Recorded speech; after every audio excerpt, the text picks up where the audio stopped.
Hey, what's up, Sam Salinas? What's up, Matt Lerma? How's it going? Hey, Matt. Hey, get with you, man, later on. Might need you on Wednesday, man. I'm going to get with you and Sith. I don't know if Sith can do it, but maybe you can. I need somebody to help co-host with me on Wednesday.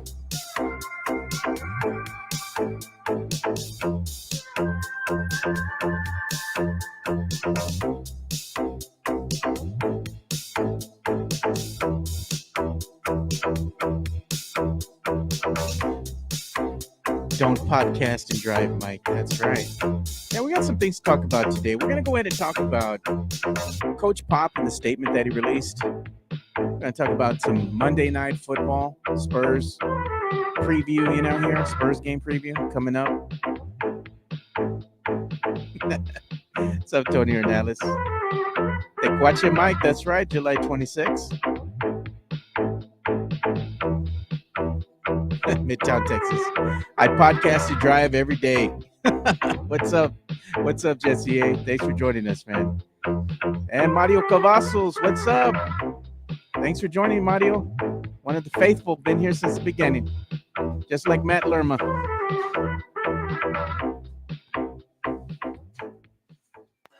Welcome to another episode of the Alamo City Sportscast with Mike Jimenez and Joe Garcia. Make sure to subscribe and hit that like button. Join the discussion as we broadcast live from beautiful West San Antonio. And remember to tip your hosts as it helps the show grow. What's up, San Antonio? What's going on, South Texas? This is the Alamo City Sportscast coming at you from the west side of San Antonio. My name is Mike Jimenez. That's Joe Garcia. And I am actually out of breath right now because I ran into the building from the driveway. How's it going, Joe? Doing good. You know what I was thinking of doing, dude? I've been looking at these ads right all over the place. They've been popping up on my feed and everything. Yeah. Starting next year, my New Year's resolution, I'm going to try to lose a good amount of weight. Really? I've been talking this over with the kids and everything, for a while. And I've actually been doing some things to kind of already set myself up for that. Right. So starting in January, I've already going to be talking with a nutritionist and all that. Mm-hmm. It's going to happen. Let's do it, baby. I'm going to get healthy. I'm happy for you, man. Yeah, I get healthy. There's something about that, man. The most I've lost in the last year and 4 months or so has been about 25 pounds. Yeah. I yo-yoed back up and I'm on my way back down. What's weird about it is there's that range that you get into.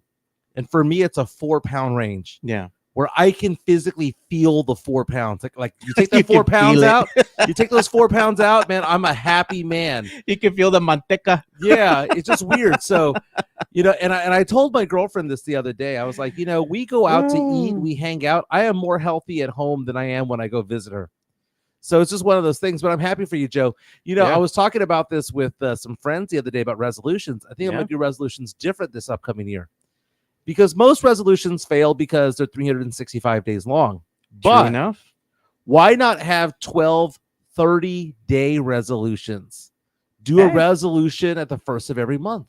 Not bad. Just something a little different, right? Yeah. And maybe it's to lose weight for 1 month. Maybe it's to incorporate more exercise. That's what I need to do. I've been working so much, Joe. Don't have time. Yeah, my training schedule has gone out the window because of that.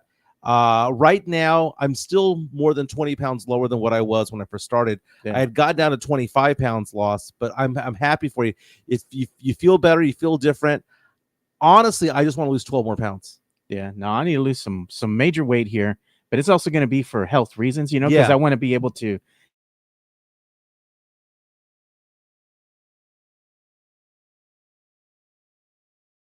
Because I have all this stuff for Christmas here, right? But once I'm done with all this, I got my new rowing machine upstairs. Nice. I'm gonna bring it down here, and I was thinking, one of the things that I should do is, as I'm working out here in the mornings before the show, maybe I'll just throw on the phone on a tripod and just go live and talk it up with the peeps. There you go. There you go. There's nothing better, man, than just going for a walk. Yeah, I like rowing. I like rowing, you like the row? Yeah, I like the rowing. But getting your blood flowing with a 2-mile walk, 3-mile walk, that does wonders. Stop eating after a certain period of time. I mean, dieting works. Obviously, you want to have less carbs or whatever the case may be. But really, if you just do that intermittent fasting, that 14 to 16 hours, that's when I get my best results. And whenever I suddenly start to go up in weight, it's because I stopped doing that. Yeah. Basically, don't eat after 7. Be like a gremlin, right? Just water. Don't eat after midnight. Yeah. Don't eat after 7. You'll be perfectly fine. Then don't eat again until after the show. Yeah. Have that 8-hour window, maybe 12 to 8. Yeah. Where you can eat. You'll be fine, dude. You'll be fine. You'll just get used to it. Just become a lifestyle. And then one of my friends, she got me a smartwatch, right, for Nice. Christmas present. And because I'm trying to, get healthier and all that. This morning, I went to the Chick-fil-A with my daughter, right, because she wanted breakfast. Because she's here, she came back for the Christmas break, from UTSA. And I look at my smartwatch and it says, you need to drink more water.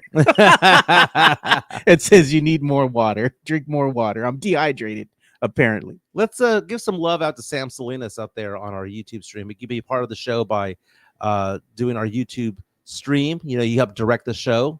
Sam says happy birthday to his mom. Wow. 70 years old today, and happy 67th birthday to his dad. Says that his parents have the same birthday. That's actually pretty cool. Happy birthday. That deserves the fireworks for 70, dude. Damn. That what an accomplishment. So Jeff Garcia was on one today because someone posted a photo earlier today of eating bananas with rice. Yeah. Did you see that?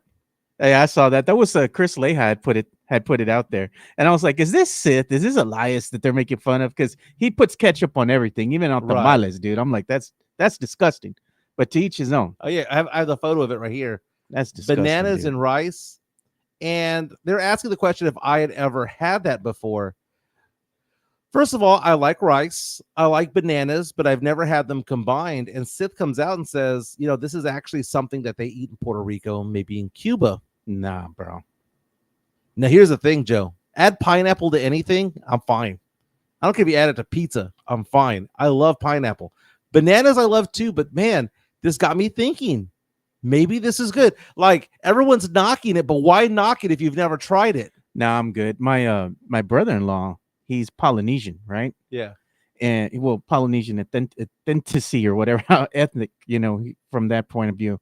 And he's made me like a dish that they make, which is like fried bananas, plantains, right? Yeah. It's pretty good, dude.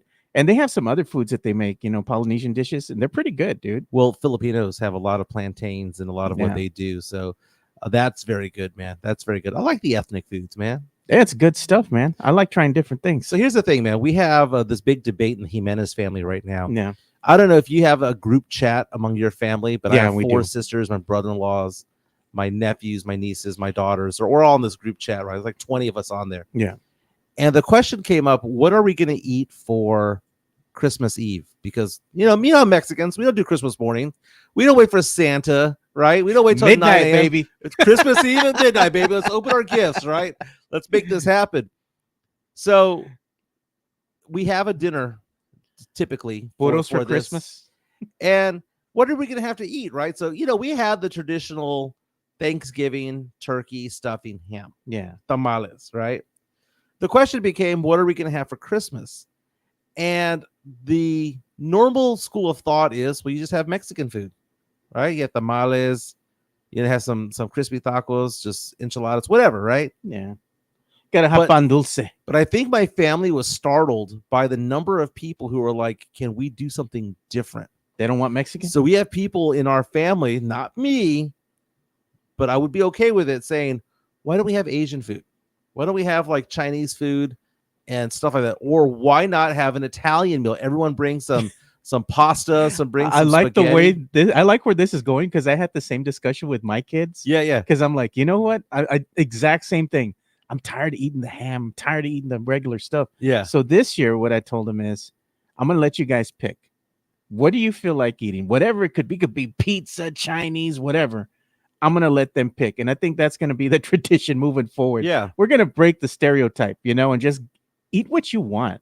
Doesn't have to be a ham. Well, Chinese restaurants are typically open on Christmas. They are, dude. Even the movie A Christmas Story mentions that. Yeah. How when they destroyed when the and all dogs that. came and ate the turkey. Yeah. I'm tired of tamales, dude. Oh, Mike. Here's the thing, Joe. Bro, Joe, come on. Joe. I don't like pork tamales, but I like chicken tamales. Porks are the best, bro. Dude, I just don't like pork in general, dude. I like pulled pork, Yeah. shredded pork. I hate it. Right? I like bacon, but like shredded pork, I just don't like it. But I like bean and cheese. I like the salsa verde, tamales. But last year, Joe, I ate tamales basically every day from Thanksgiving to Christmas. That's your own damn fault. And I dude. OD'd on them. And I was like, man, I look at tamales right now and I'm like, you're in January and you're still burping tamales for December. Yes. So it's not that I don't like tamales because I like tamales. Man. I don't love them, but I like them. But I don't want to do Mexican food. And Gabby, my daughter, who just moved back from Louisiana, is like, what do you mean we're not having Mexican food? Because she hasn't had. She wants tamales, bro. She wants bean and cheese. She wants this, that, and the other. Yeah. And I just don't want it, man. Can you imagine having an Italian? Look at this, Angel. Oh, what's up, Angel? He says, I log on. First thing I hear, Jimenez hating tamales. Dude, that's funny. That's funny. Angel's girlfriend, Valerie, posted the other day that she has a throwback Olajuwon jersey. Is that allowed in San Antonio? Because here's the thing. Y'all make fun of me for going to Houston a lot because my girl's out there, right? But his girl's from Houston has an Olajuwon jersey. So I'll allow it. We'll allow it. Now they're going to be like, is Angel going to be a Houstonian now? They're going to jump ship and be a Rockets fan? Because they're always telling you the same thing. It's like, hey, it's okay, man. You can have these old throwback jerseys and stuff, still support the Spurs. Okay, let's talk about that. By the way. And we have a lot of sports to get into. We're going to be talking about the Spurs announcement yesterday, reportedly from head coach Gregg Popovich. And I'm going to emphasize reportedly from Gregg Popovich. We're going to talk about the NBA, the state of the NFL right now, Monday Night Football. Did you see Minnesota now 12-2. Did you see the latest NBA standings? Really? Something special going on? Nothing special. It's just eye-opening, And Spurs fans, they're going to have to get used to this. We've been trying to tell you guys since before the season even started. And that's one thing that you can never lie about, right, Mike? The numbers don't lie. That's right. What did I say? Women lie, people lie, but the numbers don't lie. Tex-Mex Frank right now saying just tuned in and Mike is hating on Mexican food. No, hombre. Man, I didn't say anything, dude. Didn't say anything. Look, I think Mike just implied that Pop is Joe. Do you want to get into this right now, Joe? Do you want to get into this, bro? Okay. So first of all, last night or yesterday afternoon, after we got off the air, the Spurs released a statement reportedly from Gregg Popovich, head coach of the Spurs. And I have the press release out on my screen right now. Let's watch it. I was a journalist for many years, Joe. 10 years, right? TV journalist, wrote for a newspaper for a little while. I have a journalism background, right? My question is that whenever I saw every TV story about this yesterday, they said that this statement was from Gregg Popovich. And my question is, why didn't they not use the word reportedly? How do we know? I need the X-Files music for this. I know. How do we know that Gregg Popovich wrote this? And it's funny because I reached out to a friend of mine asking this question, journalist asking this question. Am I off base and say this? So I'm trying to be as sensitive as possible for this, right? But there is no evidence that Gregg Popovich wrote this. None. But it is spoken as fact in local media. Yeah. As fact. We got a message in from Gregg Popovich. No, You got a message from the Spurs. Okay, so here we go. You ready for this? This is what you're trying to say.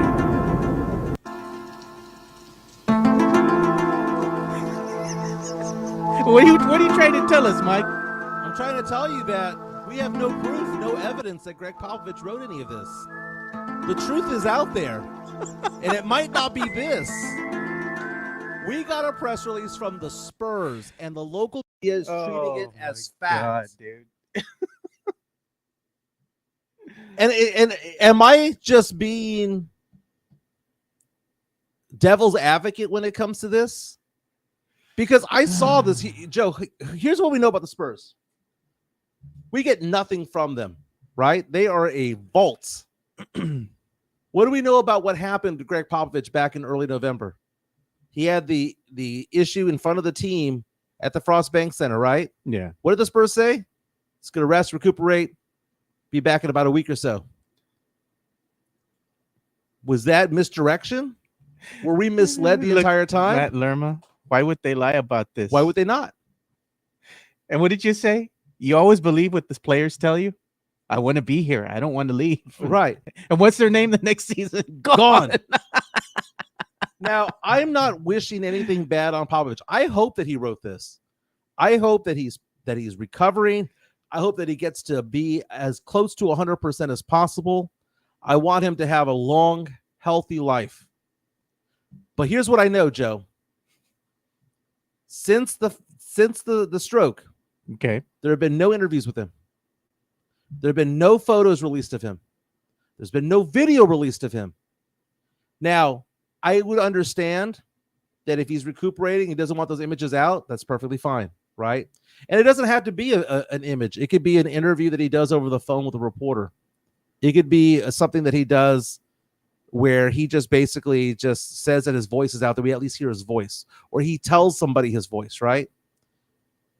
The Spurs misled the public when it came to Pop's ailment earlier last month. They did. Go back to the original statements. They said Mitch Johnson's going to be head coach of this team in an interim basis for what? The next 3 or 4 games, but indefinitely. But they mentioned 3 or 4 games. Indefinitely, but it's going to be more than 3 or 4. Yeah. So it was. So you and I would reread that, Joe. Remember, half the people were like coming back. Half the people were like, God, Joe, you and I are so good at this show. We're the best show in San Antonio. He's going to be out indefinitely, but 3 or 4 This games. show is better than any show in San Antonio when it comes to sports talk, because we give real talk, Joe. Because when that happened, we were like, wait a minute, they're talking from both sides of the mouth. It was like, well, they mentioned 3 or 4 games, and then they said indefinitely, and you and I keyed in on the word indefinitely. He ain't coming back, right? So. Wow, dude. But it's one of those things where I'm over here thinking to myself, we don't have any confirmation from anything, right? This is a Spurs franchise that swept the Josh Primo stuff under the rug, right? Non-disclosure agreements. We don't know who knew what when. Put up the poll right now, Mike, if you can. On I tried earlier, but I didn't have the correct wording on it, because I want to word it in a way that's a legitimate question, not where it's me being insensitive. Gotcha. Okay, because I tried. I was literally going, how do I want to phrase this? How do I want to phrase this? We should have because asked I wanted a legitimate poll question, because there's a stigma around me because they're like hot take Michael, whatever. I wanted to have a legitimate conversation about this. In order to do that, we have to have the women involved. So we either have to get Chicana Fuerte's take on it or Chica and say, okay, how should we word this? Right. You know, so we're not too insensitive. Because knowing you'll go on there and you'll just go on a tirade. Right. So we have one from a message from Sith coming up there. It says, Pop has always been private. We didn't hear about his wife's passing until the week it happened. Just show some respect, Jimenez. I'm not asking for a video cam. Well, that's what they were saying. Like it's a vet clinic. They want they're saying that you want Pop to come out on video. No, I don't need that. He can talk to one of the reporters from the Express News, Orsborn, right? Tom Orsborn? Yeah. Over the phone. Mike Finger. Mike Finger. Guys. Yeah. Talk to, just don't talk to that brother. You know who we're talking about. Talk to Jason Minix or Joe Reinagle at San Antonio Sports Star. Talk to somebody. Yeah. because I want him to be better. But if I had to bet money on it, it's probably worse than what we thought. I'm telling you, man, seeing somebody go through this firsthand, because my dad's had several strokes because he's a diabetic. You have to relearn how to do everything. Like you're kind of paralyzed from a portion of your body, half of your body, depending on the severity of the stroke. You have to gain your motor functions back, and it takes time. You have to go through therapy, and then you have to learn how to kind of talk again, how to move again, walk again, all this stuff. It takes a long time for you to recover from this, man. Right. And I don't want any images out there that diminish the dignity of Gregg Popovich. Yeah. Okay, so that's not what I'm asking for here. But the thing is that when I see the statement from the Spurs, which, by the way, it says in quote, statement from San Antonio Spurs head coach Gregg Popovich is what it says, right? If you want to show my screen. Sure. This is what the Spurs released to the media and the NBA. It says, this has certainly been an unexpected 6 weeks for my family and me. As we work together on my recovery, I want to take a moment to share that the outpouring of support we've received during this time has been truly overwhelming in the best possible way. While I wish I could get back to each one of you, for now, let me say that my family and I are forever grateful. We're thankful for our wonderful community, the entire Spurs organization, and our family and friends. No one is more excited to see me return to the bench than the talented individuals who have been leading my rehabilitation process. They've learned quickly that I'm less than coachable. That's all that it says. Here's what I read from that, Joe. Yeah. Because I saw a story from a local sportscaster here in San Antonio saying, I'm so glad to see that Pop still keeps his sense of humor. And I'm there as a former journalist, someone who was a TV news producer for 12 years, saying, why are we using the word reportedly? Like it's sirens are going off in my head. That it is very possible that a spokesperson wrote this. How do I know that it's very possible that a PR firm wrote this? How do I know that this is going to wind up on the Current?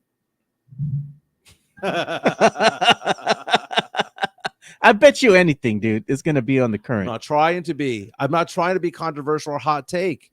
But why am I the only one who and I'm not a journalist anymore, right? Yeah.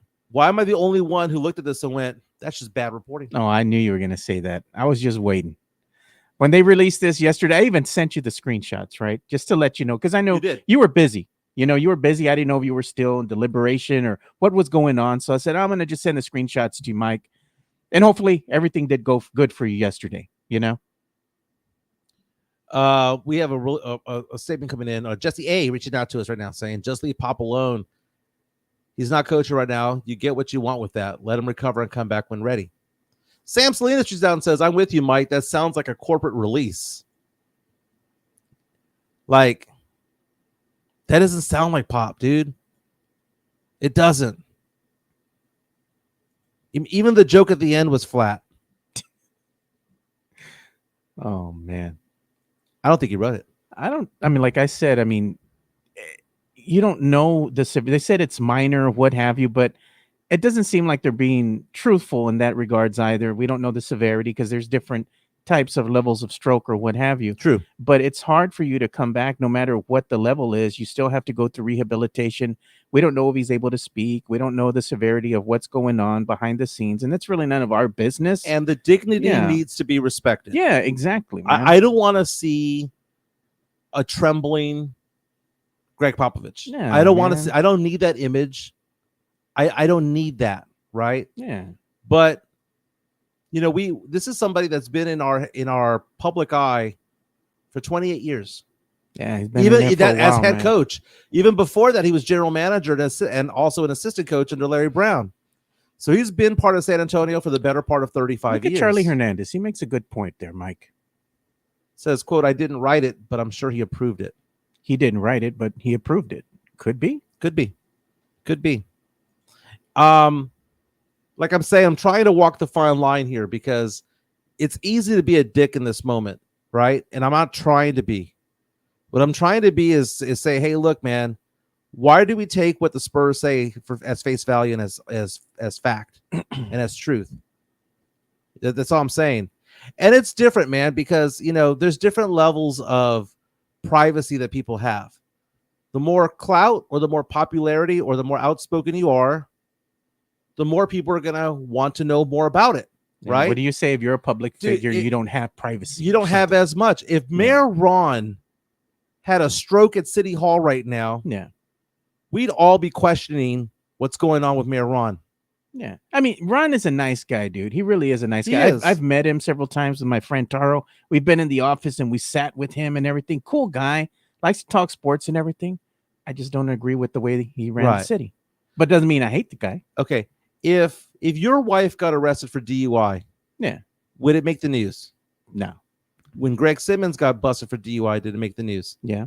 See, public figures don't have as much privacy as regular people who are not in the public eye. Same thing happened with April and Sarah. Greg Simmons, April and Sarah, they're both good people, man. The one of the case at anchors is, I don't want to say the name wrong. I don't want to say the wrong name, but I know that there was one. Yeah. Back in the day, there was Jerry Grant. Yeah, and you even had that one brother that's not in San Antonio. Al Zimmerman. No. That other guy that used to come out on Great Day SA. Oh, yeah. Oh, boy. So the more you are in the public eye, the more people want to know, and kind of the less privacy you have. True enough. Because if you're in the media, of course, you're a public figure. As soon as something happens to you, it's made to be out there in the domain, the public domain. Look what happened with KSAT 12, like we said, case in point, when Greg Simmons had that thing that happened to him when he got the DUI. Who was the one that broke the story? Yeah. KSAT 12. If I had a DUI, there's a 50-50 chance it would be it would be reported somewhere. I wonder what your mugshot would look like. Maybe a blurb. Do you have the bloodshot red eyes? I have red shot eyes all the time anyway, just because I have dry eye. Popped up collar, all jacked up. Dude, one of my favorite TikToks that I've seen, like 5 people sent it to me over the last 24 hours, which is a girl who's getting pulled over for DUI, and there's like a body cam video of her, and they said, "Can you spell the alphabet starting with M?" And she goes, "Malphabet." Malphabet. What? I don't know, Joe. Should I just drop this, or it is what it is? I don't even know if it's worth a poll, right? Because there's going to be so many people who are going to get mad at that, right? They believe that the Spurs and the Spurs players just say what they have on their mind at all times, and it's all actual and factual, and everything is copacetic, right? Everything is good to go.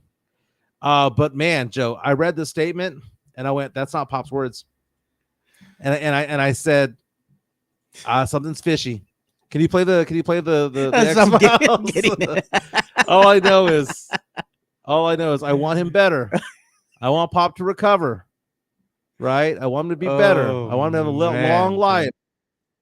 We're getting it right now. But we have to wait for the commercial to finish here. Stupid YouTube. Here we go. But dude, you read the statement.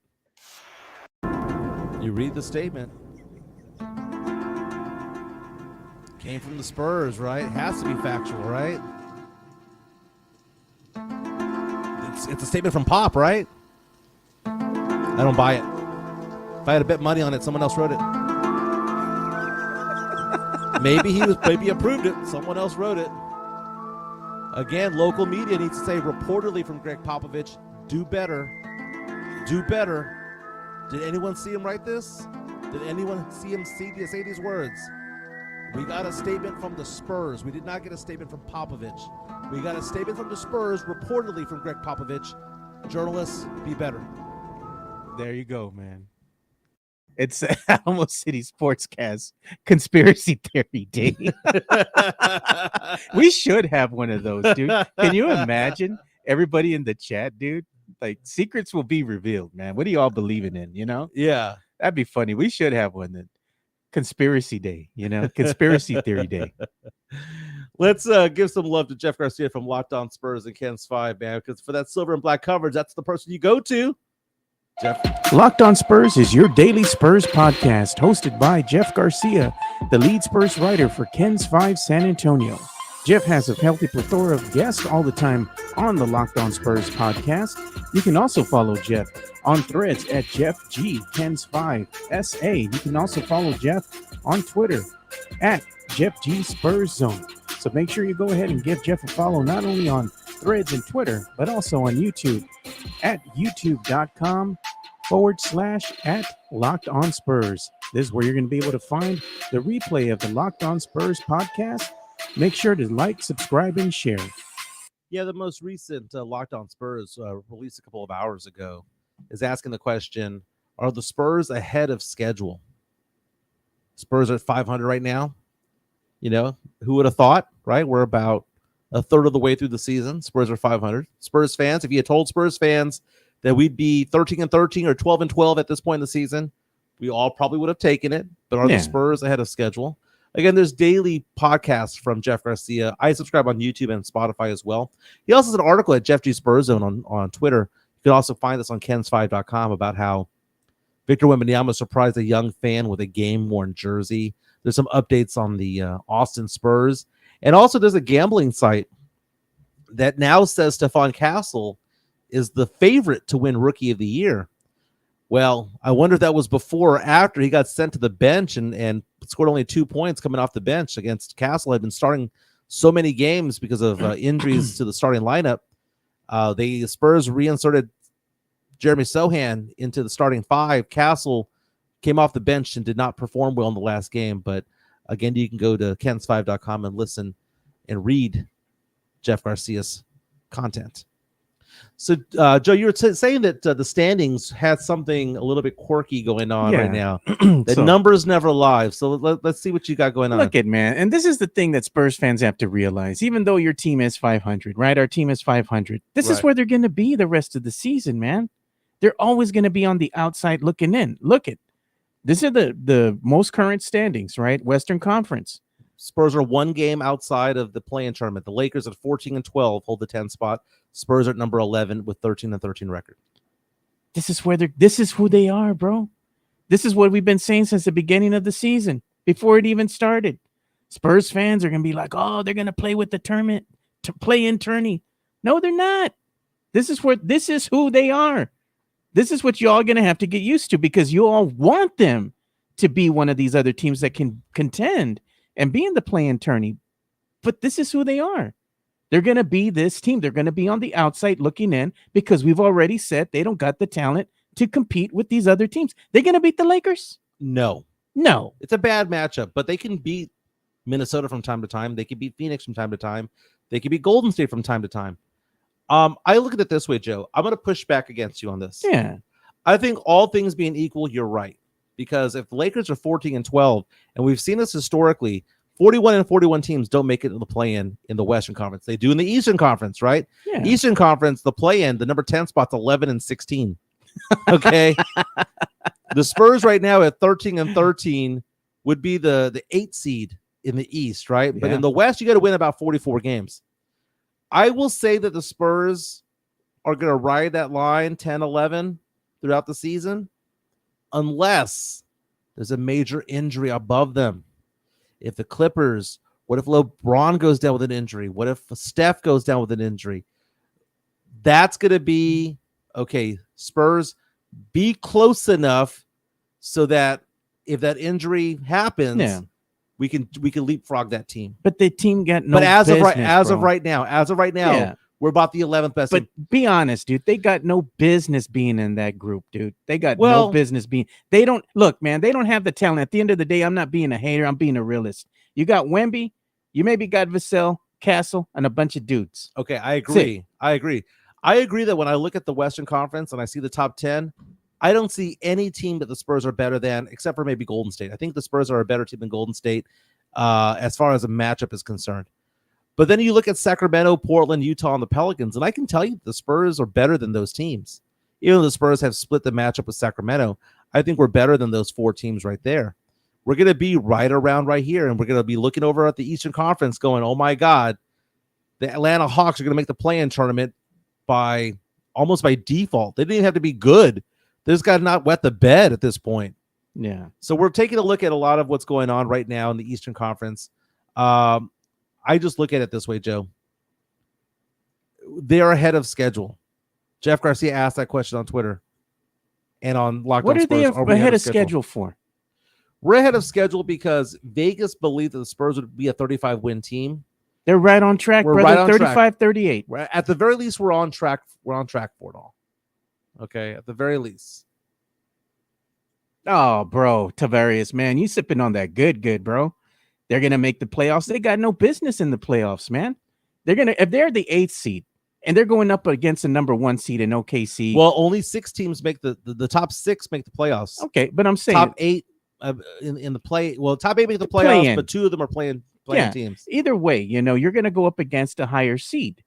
You got no business in there. You're gonna get run out of the building, right? Because you go to the playoffs, they go up to another level. You want to see something weird, Joe? You want to see the standings? As much as we say that that these teams are better than the Spurs are only a game and a half away from the 6th spot. There's a log jam there between the Suns and the Wolves that are 14-11, along with Golden State at 14-11. You have the Clippers at 15-12. You have the Lakers at 14-12. They're not much better than the Spurs either. I mean, are they better? Yes. Are they that much better? No. Which is why injuries play a role. Obviously, if Wemby went down, that it doesn't happen, the Spurs would start losing games, right? But the same could be said about LeBron. It could be said about who's going to be their savior, man. Sohan. Well, if somebody goes down, if Wemby goes down, there's no savior. I mean, it's done, dude. I'm still here, Sohan. Come on, man, dude. But High Man reaches out to us and says, I wouldn't mind getting in play-in and winning and getting swept by the 1st seed. At least we get playoff experience. I mean, there's something to be said about that, dude. There's really no difference between the 14 pick in the draft and the 17 pick in the draft. So may as well make the play-in tournament and start building the culture of expectations. Yeah. No, look, man, at the end of the day, I get Spurs fans have high expectations because they get a little taste. They get a little taste, Mike. Like the town. Got a little taste. Hey, the Spurs are 500 right now. They're playing a lot better. They're making the people believe, the Spurs fans believe, but it's false hope, man. This team is going to show you their true colors. Just wait. It's just like Cowboy fan. Hold my beer. Just wait. Mm-hmm. It's going to happen. At the end of the day, it's not like it's a bad thing. They're going to be better than they were last year.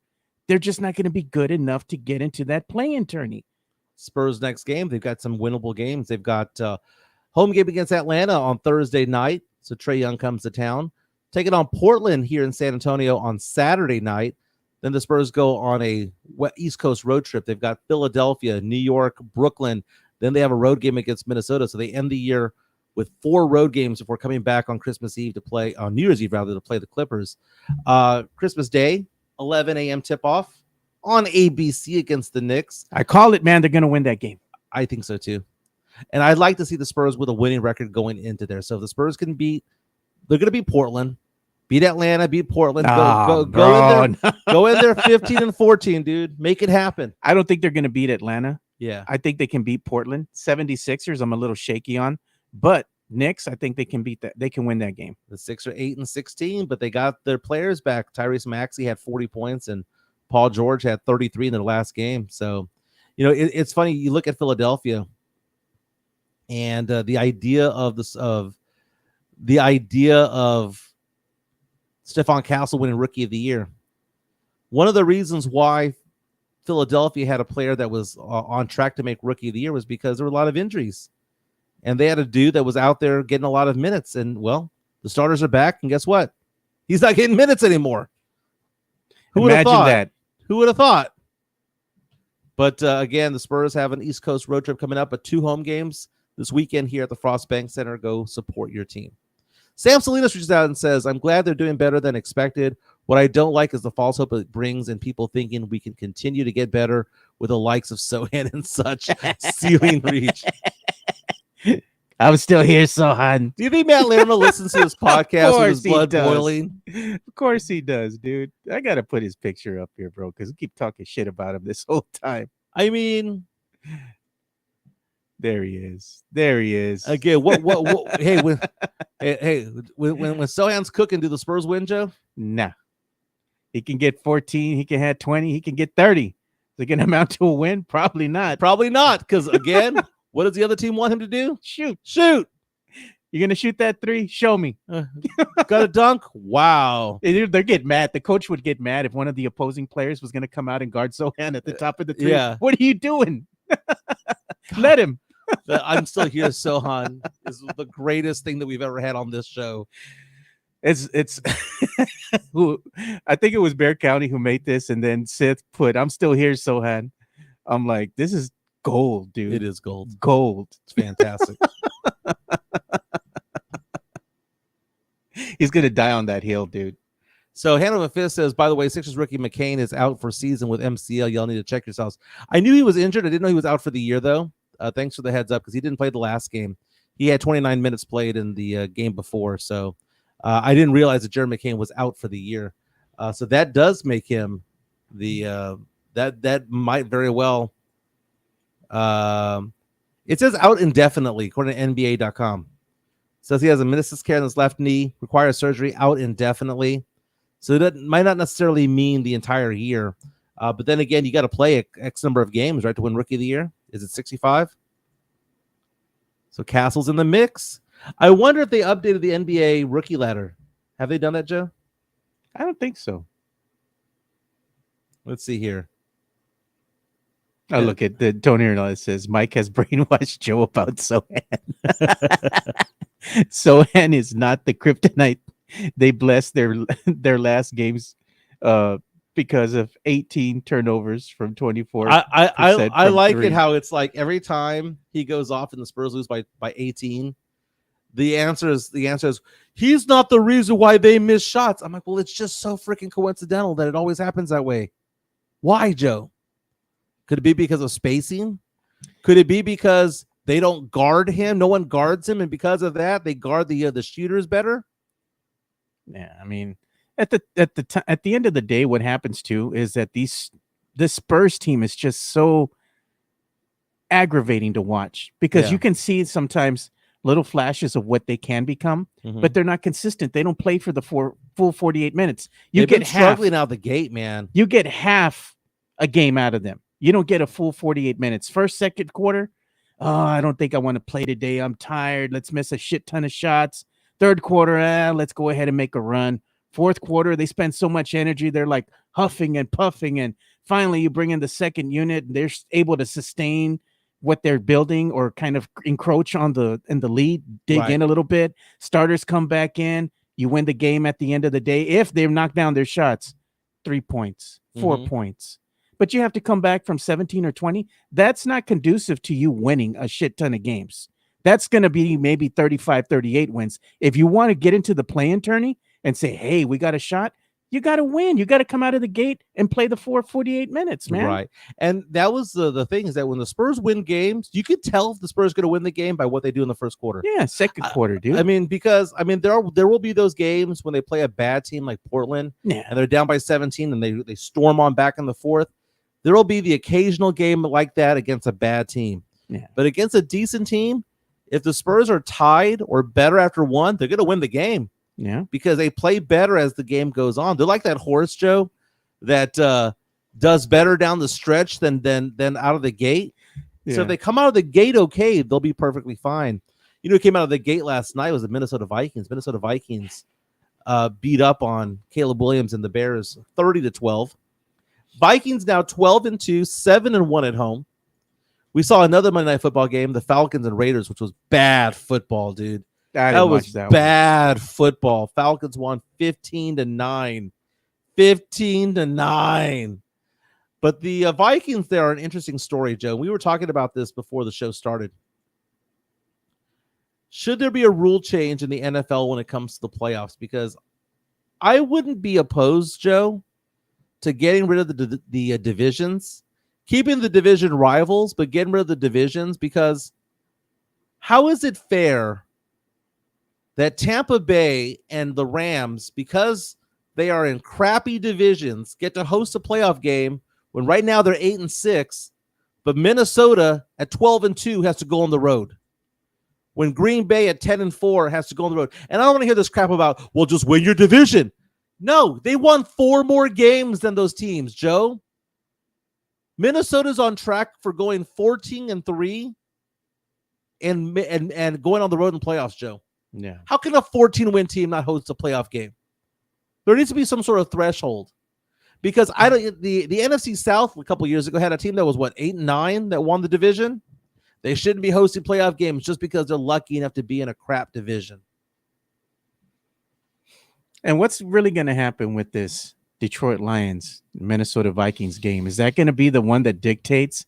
You can be the number 1 overall seed, or if you lose, like the Lions, they might lose to the Vikings, and you go from number 1 to being in a wild card? Right. Here's the difference, Joe. Here's the difference. Detroit wins the number 1 overall seed because, again, Detroit, Philadelphia, and Minnesota are all 12-2. Let's say, and it says right now, Detroit's the number 1 because they have a tiebreaker over Philadelphia based on the best win percentage in conference games, right? Let's say Detroit beats Green Bay. Beats the Vikings in the final game of the season. Regular season. Yeah. Gets the number 1 spot. Here's their road to the Super Bowl. By week 1, round 2, home game against either the Rams or the Vikings, and then they play a home game against the Eagles. More than likely. Okay. So it's by week, home game against Vikings, home game against the Eagles, if all falls into place, right? They lose that game, Joe. Here's their road. Instead of having a bye, their first game is a road game against the Rams, and then a road game against the Vikings, and then a road game against Philadelphia. That's a different path, man. That's awful. Yeah. That is awful. Imagine having to go on the road and beat 2 14-3 teams in order to make the Super Bowl, and you yourself were 13-4. The rules need to be changed for that because Tampa does not deserve a playoff game at home. The Rams don't deserve a playoff game at home. You know who does? The Commanders. Dude, the 5, 6, and 7 teams have better records than 3 and 4 right now. Because even the Commanders are 9 and 5. Dude, the number 8 seed in the NFC has the identical record as the Buccaneers and the Rams. There should be a rule change to where, you win your division, but it should also deal with the record, overall record. Like maybe you're guaranteed a playoff berth. Yeah, but you're gonna be like the 8th seed. You're gonna be something. slotted where you belong. Man. Yeah, because look at the record, dude. Come on, There's no issue with that in the AFC right now because it's all lined uniformly. Kansas City has a better record than Buffalo. Buffalo has a better record than Pittsburgh. Pittsburgh has a better record than the Texans. So it's uniform, right? Let's be honest. Buffalo should be the number 1 because there's a lot of games that Kansas City should have lost. Dude, Kansas City. Did you see that argument between Michael Strahan and Terry Bradshaw? No. Terry Bradshaw needs to retire, bro. Dude, you're telling me, dude. I'm like, it's rough, Mike. Poor guy. You're going to be wheeling him out there in a wheelchair, bro. Like, come on, call it already. Well, the argument that they had was whether Kansas City's any good or not. Kansas City is like the worst 13-1 team of all time. They were the worst 12-1 team of all time. They're the worst 11-1 team. I have a hard time believing, Joe, and I know that I said this last year about Kansas City, where you look at that team and they just do enough to win. They just do enough to win. And they still somehow make their way back to the Super Bowl every year. But this team is worse than that team that was there last year. Yeah, I think if they meet Buffalo, Buffalo's going to go ahead and get past them, dude. What's good about the Chiefs right now? Mahomes is having an eye year. 22 touchdowns, 11 interceptions. That's a lot of interceptions. That's just 2-1. That's just 2-1, right? That's very Josh Allen-esque. Back in the day. Yeah. Their best running back is on track to have fewer than 1,000 yards. That's Kareem Hunt, right? Receiving, they're not going to have a 1,000-yard receiver. Their best receiver right now, Joe, is Xavier Worthy from UT, the rookie. Yeah. 494 yards. So you're telling me that the best team in the AFC, that this is the team to beat in the AFC, has a quarterback that's having a lot of interceptions thrown, that doesn't have a 1,000-yard rusher, and doesn't have a 1,000-yard receiver. Why would I bet on that team against Buffalo? Is it because Buffalo is Buffalo and they're just cursed? Because talent for talent, I don't even think the Chiefs are the second best team in the AFC. Look at the interceptions that Mahomes has thrown for his career, right? Yeah. You look at what he's done. It can't be better this year than it was before. Last year, he had 14 interceptions. The year before that, he had 12. He's already at 11. But the difference is that he had a lot more touchdowns. In 2022, Mahomes had 41 touchdowns to 12 interceptions. Right now, he has 22 touchdowns to 11 interceptions. Yeah. Has he regressed? Is Patrick Mahomes still the best quarterback in the NFL? It's a good question. I don't even think he's in the top 3 anymore. You know, you think he went from being MVP like to now he's just all right? He went from being the number one, and I don't know, maybe it's the fatigue. Play a lot of games, a lot of miles on the odometer. Oh, he's busy making babies now, dude. He got his wife. Got to hang out with Brittany, right? Yeah. He's got to listen to her and his brother Jackson, right? I don't think this team is any good, man. I think Buffalo's going to annihilate them. Hey, man, Buffalo looks like they're geared up to go ahead and finally push on through. So You know what? Leha says defense is the answer, but that defense, when it went up against Buffalo earlier this year, what did that defense do? Gave up 30 points and they lost. What did Josh Allen do in that game? And I know it was in Buffalo, but what did Josh Allen do? He 55 rushed. yards rushing, 262 yards passing. What did Mahomes do? Threw 2 picks. And look at that, Sam Salinas. I hate admitting this, but Mahomes and the Chiefs aren't the best team. They're the best team at knowing how to get it done. No lies detected.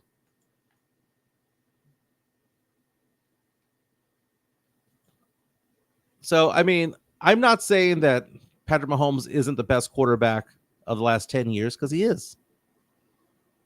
My question is it because the talent isn't around him? I know they picked up DeAndre Hopkins. Could be. Is it because there's no talent around him? I mean, McCole Hardman is just a dude.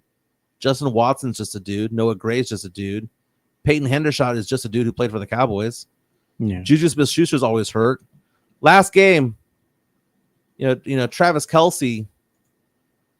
Do you watch Travis Kelce play and do you think to yourself, man, that guy's a stud? Not anymore, dude. He came back down to earth. Or is he saving it for the playoffs? Look at the win they had against the Browns, Joe. 21-7, right? Okay, they won by 2 touchdowns. It's a bad team. Yeah. Their best rusher had 45 yards, Joe. That's not much. Kareem Hunt had 45 yards. The best receiver had 46 yards. I'm telling you, Joe, this team's not that good. They all right. They're going to have to rely on that defense. They fall behind by a touchdown, they're going to lose. They're down by 10. They ain't coming back. They don't have any offense. They have no weapons. They have none. Leha says you would take Patrick Mahomes over any other QB because he's doing it with no-name talent or old dudes. Still winning, still doing enough to win. I know he's a Texas Tech fan. I know. That's what I'm saying. Spoken like a guy who went to Texas Tech. I understand that, man. But I get it. At the end of the day, I don't want him on my. If I'm in the Super Bowl, right? I don't want him as my QB. Dude, from the years 2018 to 2023, 2022, he was the best quarterback in the league. He was by far. He's a step slower, and the talent's not around him anymore. The talent wasn't really around him. He was the talent. He just had Kelce there in his prime, but Kelce's not in his prime anymore. He ain't getting open anymore. So he's not freelancing the way that he used to. Xavier Worthy is all right. He was a stud at UT, but he's just all right. Yeah. That's your best receiver? Really, you're gonna go to the Super Bowl, AFC Championship game against Buffalo, and trot out there Xavier Worthy as your wide receiver 1. You know who I want now? And Kareem Hunt. I want Josh Allen as my RB1. QB because at least he can run. Dude, get you some rushing yards, bro. Josh Allen's having a historic year. Dude, I would love to see Buffalo in the Super Bowl again. I would too. And I want to see him actually win. I mean, remember back in the 90s when they were going, dude, right? Mm-hmm. They went several times, didn't win. You know, maybe this is going to finally be something that the Bills Mafia had been wanting all this time. And thank you for mentioning the Bills Mafia, because that is a fan base. Oh, yeah, dude. That is legit. Yep. Legit fan base. They love their team. They're in the middle of the snow for that team. I mean, literally, you got to dig yourself out to get to your seat. You know? I think football fans have Mahomes fatigue right now. I think we have Kansas City fatigue. Yeah. It's starting to set it. It happened to the Patriots. People loved it when the Giants beat the Patriots. Yeah. Both times. Let's give some love. We heard from Leha right there, who says, I'm going to laugh when they go and three-peat. They might, right. But I'm not saying that they can't, but I'm saying I'm not buying it right now. But MCS General Contracting, more than 30 years of combined experience in concrete placement. They are the best in the business, honest pricing, high quality work. They get going on house foundations, driveways, concrete patio decks. If you want to extend the deck, extend the driveway. If you're a business and you need to put together a slab, a parking lot, or other concrete placement services or sidewalks, reach out to MCS General Contracting at 210-774-9155. They're confident in their skills, so give Chris Leha over at MCS General Contracting a call at 210-774-9155. And thank you for being a sponsor of this show. How hard is that concrete, Joe? Diamond hard. You know what? I'm going to make a diamond hard bet with Chris Leha right here, right now. You all seeing it? I'll bet you a case of beer, Leha, that these Kansas City Chiefs will not win a third Super Bowl, man. Ooh. Put your money where your mouth is, brother. Right now. Queso Modelo. So, Joe, in pop culture news, new documentary on Netflix for Aaron Rodgers. Are you interested at all in seeing anything about Aaron Rodgers, his life, and what goes on in his world? I don't want to see that crap. Freaking Aaron Rodgers doing ayahuasca and whatnot, dude. No, I'm good, bro. Who at Netflix greenlit this and said, this is what people want to see? He isn't the kind of person that people hate but want to watch him anyway. So, for example, there are people who hate Trump but will still watch him, right? There are people who hate pop but will still watch him. There are people who hate various things, right, about sports and entertainment and whatnot. Aaron Rodgers isn't the lovable guy that you hate, right? Yeah. Like I used to hate growing up Larry Bird, but you respected him, right? You didn't like Larry Bird? I respected Larry Bird. Yeah. I was a Lakers. You got to respect the mustache, man. I when it was Lakers versus the Celtics, I would cheer for the Lakers, right? Oh, dude, this is disgusting, man. A case of Keystones, them motherfucking stones. Nah, bro, I'm good. That shit's nasty. He'd rather have kidney stones than Keystone. Keystone, man. That's like drinking Natty Light. Natty Light's just a bunch of water, dude. That's why they sell in a 30-pack, because you need all 30 just to get a buzz. Joe, Netflix sucks. Why do you have a subscription? True enough, I got rid of YouTube TV yesterday. Hey, because they're going to raise your rates by $10. You know what the funny thing is? Why are they raising people's rates when they already got rid of a lot of their sports packages, right? Right. They don't have that, and that's really what raises the rates. So why are they increasing rates by $10, going from like 70 something? Now it's going to be like 82 plus all the fees they add. You're looking closer to $90 a month. You know that's more expensive than Hulu with live TV, and you get all those sports channels. Exactly. You know, hell with that. YouTube TV had a base plan that started in the 40s. That's how they got you, right? A couple years ago. Yeah. Then they bumped it up to $73. Then it got to $83 as of January 2025. And here's the thing. Like you said, I had to go to Fubo because I want to watch Spurs games. Yeah. I like YouTube TV. The interface is wonderful. Yeah. Fubo is difficult to maneuver through, but if given the choice, I want to watch Spurs games. Yeah. Why don't you just get the FanDuel a la carte? It's $20, bro. Man, I don't know. That's what I did, and I've been fine. I mean, I watched the Spurs games, no problem. I got rid of Max. Oh, I have it already because I have a lifetime with that because of AT&T. I got rid of Max. I got rid of Paramount. Yeah. I got rid of Peacock. I had them all. Yeah. They all started checking up the prices at $5 or $6. I'll take it. At $12, $14, $15, no. So I went through all my subscriptions, Joe, and I just started cutting this line item out. And right now, I have Netflix and Hulu. And dude, I go to Pluto TV and I'm entertained all night long. That's free. Free, yeah. Pluto's great, by the way. Yeah, I don't have like the streaming service anymore. Like Hulu with live TV, I cut that out because it was like 80 something, almost $90 a month. Said, nah, I'm good. I don't really need all that. I watch the Spurs games and I have ESPN Plus, Disney Plus, Hulu, and all that kind of stuff, Amazon Prime, and then regular over the air TV. Yeah. I'm all right. I think I overloaded on streaming services. Yeah, man. Then again, I was single and not dating.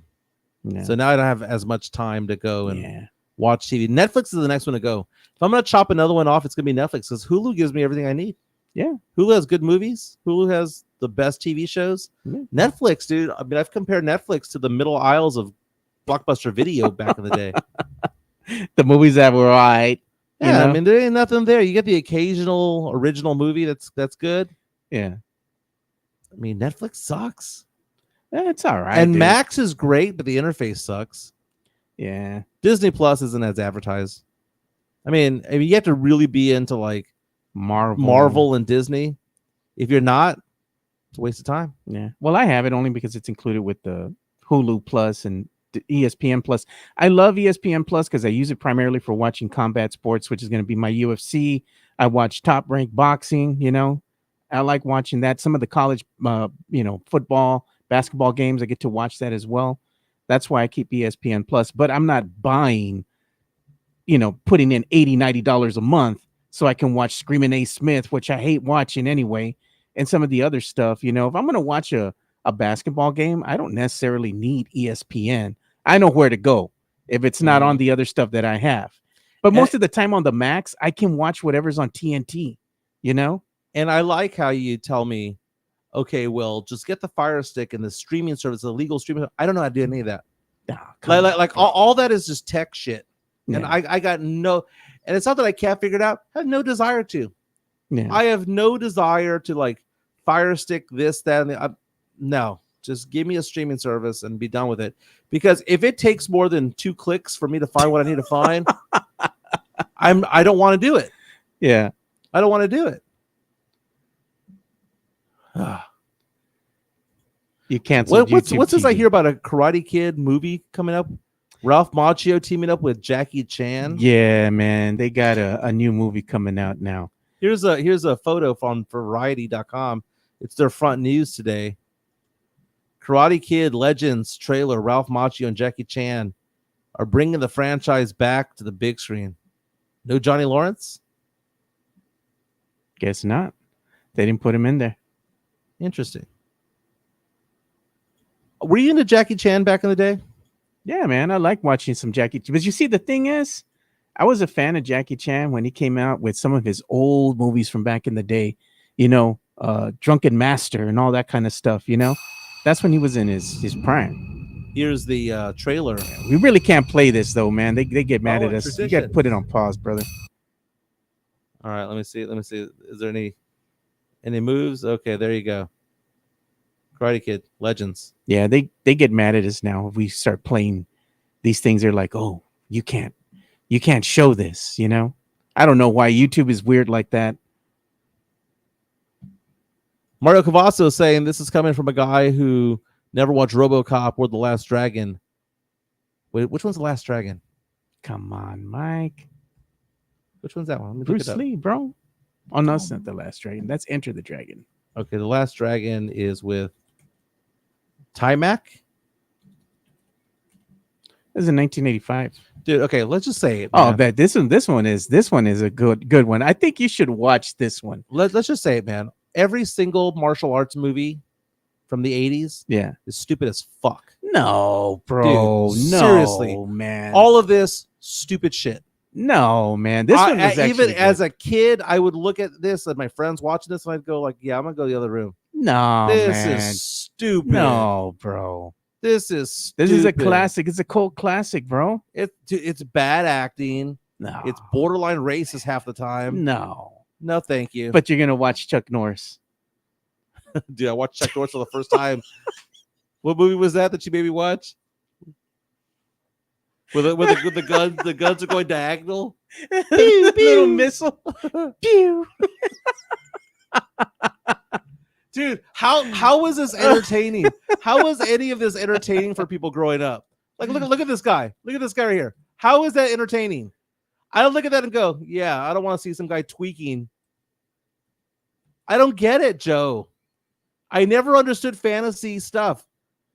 I remember my friends were like, the never-ending story with that big flying dog or whatever that was did nothing for me. Nothing fantasy does anything for me. The only thing that did was like the Matrix, and that's about it. What was the name of that movie? Delta Force. That's what it was. Delta Force. Force. Delta Force actually had a plot. For half the movie, it had a plot. For half the movie, then it became a Chuck Norris joke-a-thon. Oh man, you're like, hey, for half the movie, it was a banger, dude. Yeah. I just don't get it, Joe. Like, what's the intrigue? Oh god, dude. What's the intrigue of kung fu movies from back in the day? It's there, but he likes them, man. It's fighting, man. How do you not like that? Crouching Tiger, Hidden Dragon. You never saw that? Never saw it. Would have no desire to watch that. On, bro. Would have no desire to. Why? I'm going to look up top cult classics of the 90s. What do you think is number one, Joe? From what? From the 90s. What would be considered the number one cult classic of the... I'm going to go IMDb. I would have to say Lethal Weapon. Has to be up there. Well, that's not a cult classic. That was a blockbuster movie. Yeah, okay. Let's see. So I'm gonna go according to IMDb. The number one cult classic was called The Doom Generation. Okay. Never heard of it. Then Nowhere. Half Baked is number 3. Dazed and Confused. Dazed and Confused. Fear and Loathing in Las Vegas. Okay. Don't Tell Mom the Babysitter's Dead. Empire Records. Hey, Empire Records is funny, dude. Bill and Ted's Bogus Journey. Troll 2 and Pulp Fiction. Dude, I like 10 through 20, man. Pulp Fiction, Reservoir Dogs, Natural Born Killers, Thelma and Louise, Drop Dead Fred, Clueless, Reality Bites, Leprechaun, Office Space, Stoned Age, and Biodome. Encino Man. Give me those movies, dude. What was another one? Bubble Boy. Yeah. Remember that one with Jake Gyllenhaal? Well, I think Bubble Boy. I think of Seinfeld.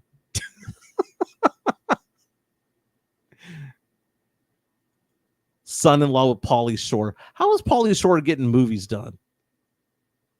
He was baked, dude. Half the time he was freaking lit, dude. So how were you with the movie Office Space?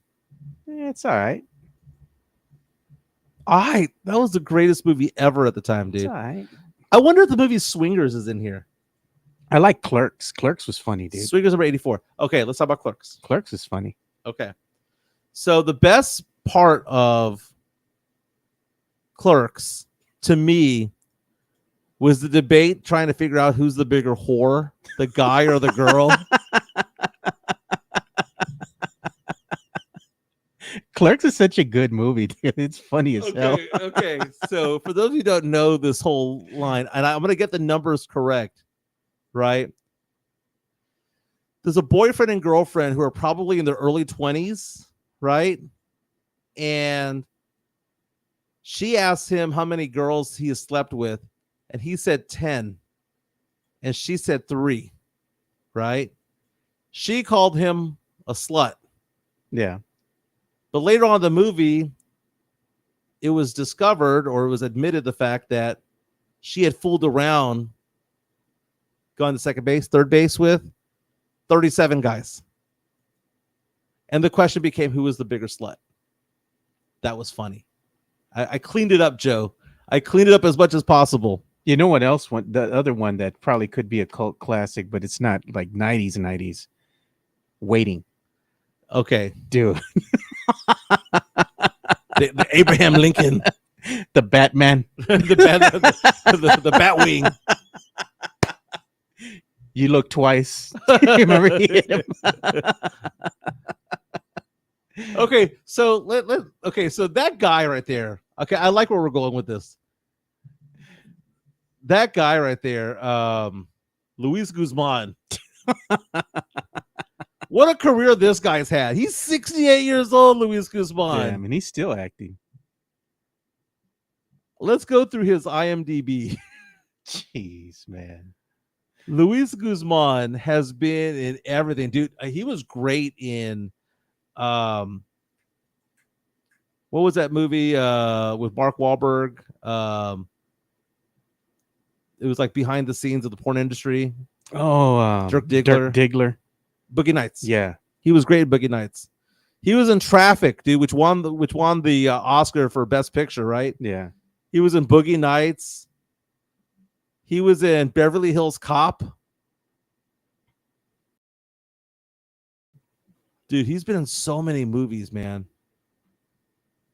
And then they paid honor to him in the TV show Community back in the day. Mm-hmm. He was in the TV series Shameless. He's been in a lot of stuff, man. Dude. You know what? They said Narcos? they had another mention here of another cult classic from back when. I don't know if you ever saw it, but Mallrats, dude, that movie's freaking hilarious. Well, Mallrats man. was a sequel to Chasing Amy. Yeah, Mallrats is hilarious, dude. I saw Mallrats maybe once or twice. I did see it. It's just the Jay and Silent Bob movies, right? Yeah. So you go back in time. Mallrats was okay. Chasing Amy was really good. That's when we kind of got introduced to Ben Affleck a little bit. That girl that was in Chasing Amy, she had that raspy voice. Did you find her attractive? Yeah, dude. How can you not? Joey dude? Lauren Adams, remember her? She was hot. Look at her. Dude, she had that smoky voice. Yeah. There was a girl in high school that I went to high school with that was cute, but had that scratchy voice that didn't fit her. Okay. But some guys loved it, man. Yeah, dude. She all right. Joey Lauren Adams bringing it these days. Or she brought it back in the day. The other one that's a cult classic that you freaking hate, but I like this movie. The Big Lebowski, dude. I can't get anything John Goodman, dude. Man. I tried watching that movie. I tried, because I like Jeff Bridges. I think he's a great actor. I watched about 30 to 40 minutes of The Big Lebowski. I couldn't get into it. It's funny, dude. It's a stoner movie, man.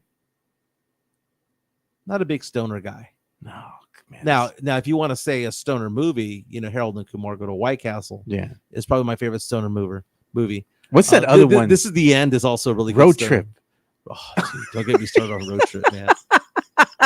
Isn't that such an underrated film? Like, dude, it's hilarious, dude. Sean William Scott. How is he not a bigger star than what he is now, dude? Sean William Scott, everything from Stifler and all the American Pie movies to, Dude, Where's My Car? Dude, Goon was good. Role Models was excellent. Sean William Scott, dude, is good. And what's so funny is that he talks about the fact that he got paid like jack to be an American Pie, and he was the biggest star to come out of it, right? I think he said that he got paid like $7,000 to be it, that he was working as a teller someplace. I think he was working like at a car teller, like Enterprise or Hertz or whatever. And he kept on telling people, I'm going to be in a movie. I'm going to be in a movie. No one believed him because he made only $7,000 and it took a year for that movie to come out. Yeah. And then he got the roles. Role Models, excellent, dude. Look at, they're talking about Jennifer Tilly, dude. Back in the day, she ate Jennifer Tilly, dude. Wow, bro. Just wow. Dude, I mean, geez. That's like, let's talk about like being hot but having a bad voice. A bad voice. The ultimate Sofia Vergara, right? What was that one girl? No. You talk about Fran Drescher. Dude, that laugh. The nanny? God, bro. Okay, first of all, could you put up with Sofia Vergara's voice with her looks? Hell yes. All day, every day. Crank it up to 11. Yeah. If I get to look at Sofia Vergara, that's fine. Jennifer Tilly? Man, that one's a coin flip, dude. Nah, dude, all day. I take that, dude. All day? All day. Joey Lauren Adams? Nah, dude, I'm good. Come on, Mike. I'm good. And we're talking back in the day. I'm good. Fran Drescher, though, I'd put up with it. You'd put up with that laugh? No, man. Come on. The Nanny was actually a pretty decent show. She got around, the nanny, dude. She was passed around. Hey, we have somebody new on our YouTube stream. Cooks coming out said crank that up to 11. Remember Sofia Vergara when in Modern Family when they were saying that there's like some sort of crow in the neighborhood, and it was her screaming, Jay, Jay, Jay. Look at this comment, bro. This shit has me dying. Y'all are nuts, yo, man. Okay, she is an accomplished poker player. That is true. All right, let me see. Let me go back in time. Oh, bro. Jennifer Tilly. The best thing about Jennifer Tilly was when she was in that one movie, Chucky. Hey, bro. Remember when There's nothing wrong with that. When she's hooking up with the doll and she looks at Chucky and says, "Do you have a rubber?" And he goes, "I'm all rubber, baby." That's so stupid, dude. Of course I saw that movie. That's almost as bad as that one. My favorite line from Rocky. They approach him and they're like, at this wedding or something, like, "Hey, Rock, you ever thought about investing in condominiums?" And he's like, "I don't use them."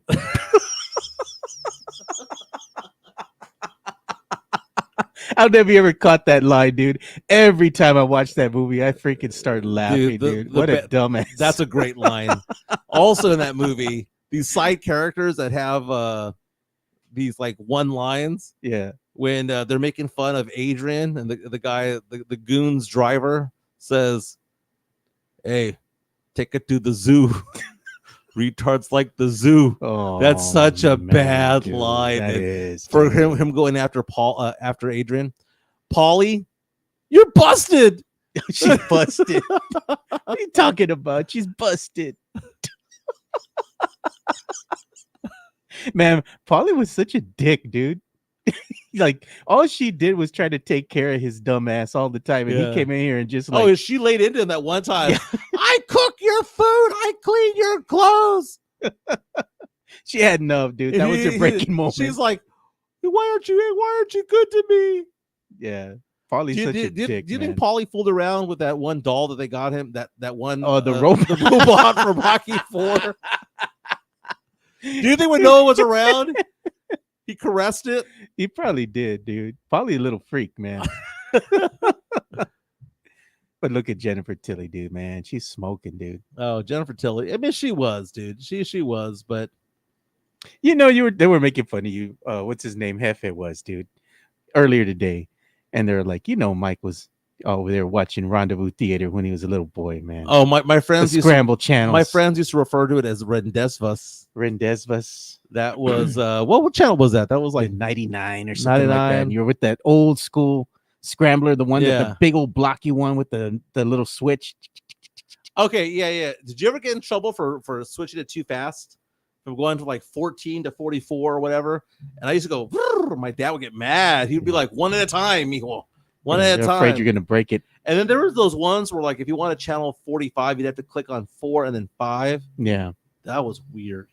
Yeah, it was all weird, dude, back in the day, man. And no one gives Zennials credit, right? Zennials are those born around 75 through about 83 credit for living in the old world and living in the new world and having the memory of things like that. Hey, we know how to open cans with the can opener. Yeah, you give that to kids nowadays, and you'd be like, "Here you go. What is it? What does it do?" Mail a letter. How? We can mail a letter. Your daughter knows how, right? Gabby? To mail a letter? Yeah. No comment. Oh, come on. No, she knows now. Yeah, but she didn't. Yeah. We need to get Gabby in here and have like that's a good call. Have like a segment like, okay, this is what we remember. What do you remember? That's a good call. Now, Sam Salinas is remembering Red Shoe Diaries, y'all. Oh, dude. That was Showtime, right? Back in the day. Hey, No Lies Detected, Rosie Perez and White Man Can't Jump. Okay, so that whole line that Rosie Perez makes in that movie about how she wants a glass of water. Yeah. And she is like, why'd you bring me a glass of water? Just because I said I'm thirsty doesn't mean that I want you to fix my problems. I want you to empathize with me and say that you too have experienced dry mouthedness. And he's like, shut the hell up. If I say that I'm thirsty, it means that if you have some water, I want a sip. Woody Harrelson was great in that movie. Can you imagine getting a shirt made that says Rendezvous Theater 99? Oh my God. Okay, if Mike Baez is listening, do a t-shirt that says Rendezvous Theater veteran Scramble channel, veteran of the 90s. Damn. It's a serious if you know kind of scene. On the back, have it. You know. With the scrambled channel look on it, dude. That'd be fire. Side bro. boob. That'd be crazy. Everybody be laughing, buying you a drink at the bar. You wore that T-shirt. Yeah, the funny thing is that everybody was cochino somehow, some way at that point, dude. Yeah, I remember the first time like we would go to like a Hooters when I was like a freshman in college. You're all. Okay, am I allowed to look? Am I allowed to look? Your friends are talking to you. What? There was a waitress at Pizza Hut that my friends and I just had a crush on. And there was also a girl that cut hair at Ingram Park Mall back in the day, downstairs by the Sears. Yeah. Where we would all line up just for her. Like, next in line? No, we want her. We want her. That was funny, dude. One of my friends actually dated her. Really? Good for him, man. He's a good man. He's a good man. Joe, who are the guest hosts for the rest of the week? I don't know, man. I'm gonna reach out to Dyer, of course, my boy Fernandez. I'm gonna reach out to Matt Lerma. I got somebody else I might reach out to. I haven't talked with my friend in quite some time. We keep in contact behind the scenes, and I want to say nothing because he has a prominent name, and I don't want to put him on the spot. But nice. I'll reach out to him and see what's up. You know, Sam Salinas saying, "How funny! We went full circle. We started with X-Files. David Duchovny was in Red Shoe Diaries. God, man, he read the letters from all the horny women." Cook says it's like going to Ojos. Do I look or not? I don't got a girlfriend, but still out of respect, sometimes I don't look. Nah, bro, fuck that. You're on your own. You're with the boys. You're gonna look, man. JHNSB, was that the Pizza Hut where you got the teenager fired, Mike? No, this Pizza Hut that I was looking at was Ingram Road near Callahan back in the day. Tony Anal says, I've never seen the movie Election with Matthew Broderick and Reese Witherspoon. Was that any good? Dude. That was pretty good. That one was funny, dude. In fact, my daughter Gabby mentioned that movie the other day, that was one of the movies she wanted to watch. That was a pretty good movie. Yeah, I can't wait to get Gabby in here so we can have her on the show and we can talk like millennial kind of stuff. Let's do a pop culture segment with her as well. With her, yeah, that'd be great, dude. Joe, I'm gonna be somewhere in paradise tomorrow. Yeah. Let me look at my itinerary. Joe, this is what time you leaving? Dude, I leave out of Houston at 6 a.m. So I gotta drive tonight. Let me see here. Screenshots here. I think my flight's at 6. I think I land in Atlanta around 8. I have like an hour and a half long layover, and then I think I land in the Caribbean in Barbados, which is not even the Caribbean. It's basically Venezuela. You should send a picture. 3:30. Text me a picture so I can show what Barbados looks like from the beach or something for the viewers. You know? Yeah, I have put it on you on the. I have nothing planned, dude. I have nothing planned as far as like when we get out there. Are we gonna hang at the beach? I don't know. Yeah, just don't show me no pictures of your feet, there, man. Oh no, dude! You're gonna see the sun. You're gonna see the sunrise and my feet there with a bottle of beer. What beer do they serve in Barbados? About to find out. So they sent me a thing in the an email saying all inclusive. Saying all inclusive. They said we're gonna stock your fridge with whatever alcohol and drinks you want. What Fireball. do you want? Well, they gave me a list, and you know what wasn't on the list was whiskey. Really? Maybe because they have rum or something over there. Yeah, so I put down rum, vodka, and I put down beer and wine. Instead of saying, Chris, 2 tickets to paradise. I'm excited, dude. You know what? Are you going to go ahead and do the parasailing? I've done that before. It's kind of scary. No, I liked it. It's I liked scary, it. dude. It was scary though. I mean, it looks all fun and games until they pick you up and you're up there and you're like, and then they start letting the line out a little more. Yeah. So yesterday I had my divorce mediation. Yeah. All I gotta say, one word: the audacity. The audacity of that meeting. I was pissed by the end of it, man. Really? I was pissed. They slipping in some new stuff or what? Oh my goodness, dude! The audacity. No, God.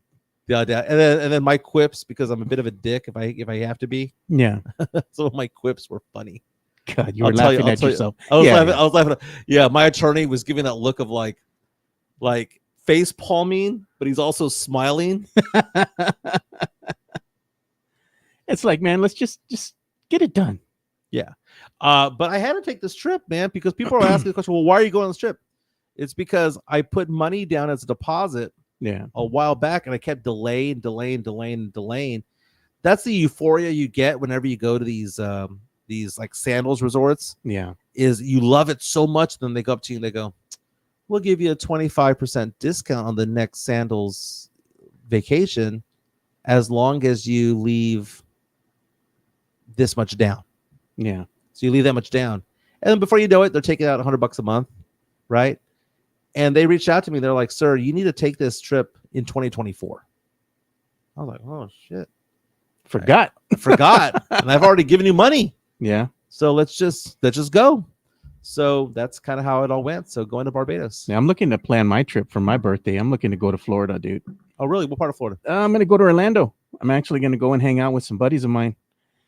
You know, we're going to go to Disney because I want to go ahead and take them to Star Wars Galaxy's Edge. Yeah. So we're going to hang out there. I'll probably invite the Heffit too, man. I'm going to see what I do.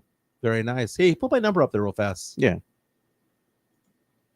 210-508-0369. That is my cell phone number. I have a financial practice where I handle people's investments and insurances.